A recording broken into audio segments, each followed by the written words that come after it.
ইলিশ ইলিশ ইলিশ, চারিদিকে ইলিশ দেখে আজ আমার মাথা খারাপ হয়ে আমিও আমাদের এইখানের বাঙালি পাড়াতে চলে গেলাম। গিয়ে বাঙালি মাছের দোকানে গিয়ে নিয়ে এলাম একটি ইলিশ।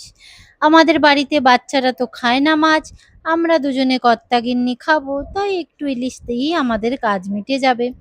আমি একটু ইলিশ ভাপাটি অন্যরকম বানাই, আপনারা কম বেশি সকলেই জানেন রেসিপিটি, কিন্তু আমার রেসিপিটি প্লিজ একবার ফলো করবেন। কালো সর্ষে, সাদা সর্ষে, লঙ্কা, কাজু আর একটু নুন দিয়ে বেটে আর ওই মশলার পেস্টটাকে ছেঁকে নেবেন।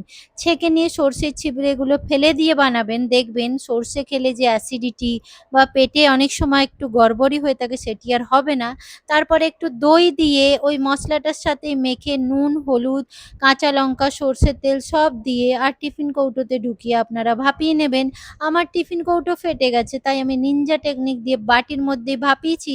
তাই একটু আটার মেখে আর কি চারিদিকটা লাগিয়ে দিয়েছি, যাতে ভাপটা না বেরিয়ে ওর গন্ধটা চলে যায়, তার জন্যে আর কি। তো চলুন, ভাপাটি বেনে গেছে।